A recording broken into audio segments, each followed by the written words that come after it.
I would love to have a conversation with Bill Maher now. Okay?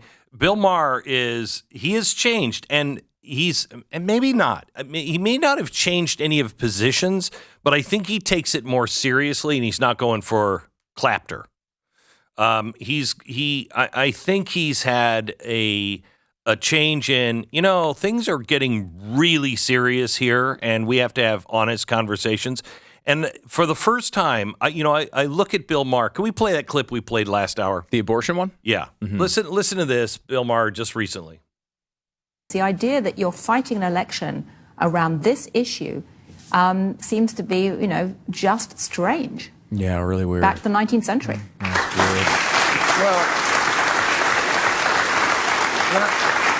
clap. not if you believe it's murder. Thank you. That's why I don't understand the 15-week thing. Nobody laughs. Or Trump's plan is, let's leave it to the states. You mean, so killing babies is okay in some states? Like, I can respect the absolutist position. I really can. I scold the left on when they say, oh, you know what? They just hate women, people who aren't pro-life, pro-choice. They don't hate women. They just made that up. They think it's murder. And it kind of is. I'm just okay with that. I am. I mean, there's 8 billion people in the world. I'm sorry, we won't miss you. That's my position on it. What? That's quite harsh, Bill. Yeah, exactly. I'm not Is sure that not your position if you're pro-choice? Isn't that mainly because you don't like children? I mean, Yeah, No. exactly. I mean, but if you said you're pro-choice. That's your position too. It's totally true. So- and by the way, I completely agree with him on his point on the absolutist positions are the only one that makes sense. It is. It doesn't make any sense to ban it in 18 weeks and be like, okay, I guess we did it. We banned 1.6% of abortions. I think now our hands are clean. Like, none of that makes any sense to me. But that's a whole other story. So the reason why I bring this up is, for the first time, I think I'm getting to where Ronald Reagan was with Tip O'Neill. The old story is, well, they could just hash it out and just really come at each other and then go have a beer. Mm-hmm. Well, I don't want to have a beer with AOC or, That Joe would Biden. be the weirdest or, bar in the world. It would. And I would need... You think the Star Wars cantina was weird? Imagine you walk into a bar and just Glenn Beck and AOC are just throwing them back. Yeah. And believe me, if I were in the bar with AOC, I would not be starting with beer. Okay. Bring the Jack over. Leave the bottle here.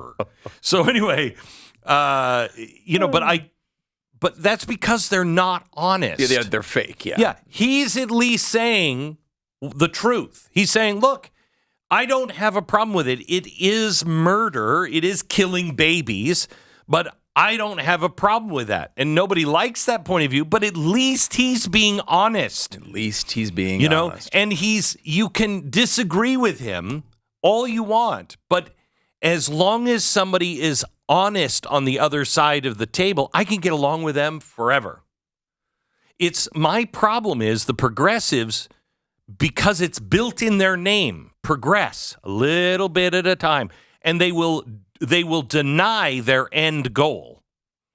And because they deny their end goal, you can't talk to them. You can't. Right, you have nothing serious. Nothing serious. The female voice that starts that clip is a great example of it.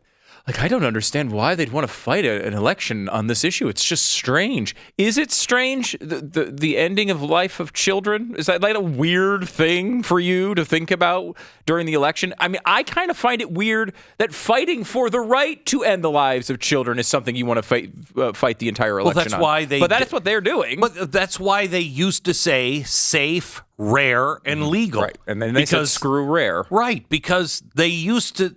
They were more honest. Look, it's bad. It's really bad. We think it's the best of two horrible choices. Correct. Right? Like, that's a bad position and wrong to me. Now they're saying it's a great choice. In fact, maybe the choice more people should make.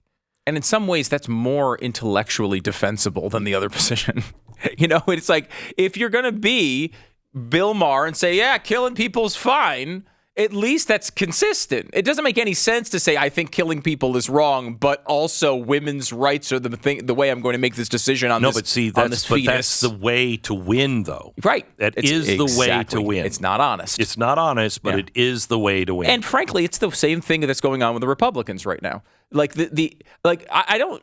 Like the idea of having some sort of ban that takes out 1 or 2% of abortions, like it's great to put a ceiling on it. Every baby that can actually be born instead of dying is something that I'm going to be happy about.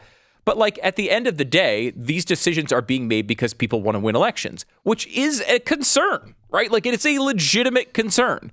I know a lot of people who believe like you got to stay away from the abortion thing because it's an election killer, and maybe it is, but like. At some point, you have to think, like, this is a very basic life and death issue. At some point, you just need to be able to say, hey, like, I'm not going to fold on that issue. Like, I don't understand why every single Congress, there is not a Republican proposing a constitutional amendment to ban abortion. Not, what if we take 3 days off the end and make it a 22-week and 4-day ban or whatever they're proposing. So, how is there not at least it may never pass. Oh, there should be. It should be proposed every single Congress and should have at least a vote every single Congress. It's that serious of an issue. John Quincy Adams. He went back to Congress to stop slavery. He was the president. And he went back to Congress to sit as a congressman and having to get votes every 2 years. Yeah. And he sat there just to propose an end to all slavery. Yeah. And he did it over and over and over again. And it wasn't popular. And he realized at the end, you're going to have a war over this. Because there is no progress. Nobody's making progress on this. They're all just talking a good game. Mm-hmm. And it was an issue that was so important that was and you couldn't get people to talk about it for the same reason. Nobody wants to think about this. Nobody wants to think about it. It's true. It is the slavery issue of our day. And you know what? No one does want to think about it because it's difficult issues you're talking about. It's got everything to do from sex all the way to like these impossible decisions. And when Democrats have to think about what it really is, they have to face a lot of uncomfortable truths about their position. Mm-hmm. And what are the Republicans doing right now? Well, what we should do is make sure no one can think about it. Because what if we lose this election and I lose my seat? Like the Republican response is to take the responsibility away from people on the left who are advocating for this policy and hopefully making them never have to think about it again. How does that change long term? Yeah, I got it. Maybe it gets you an extra couple hundred votes in your district, but how does that change things long term? How does this end in children not dying? Can you explain that? Doesn't seem to be even part of the plan for a lot of these people. It is the progressive way.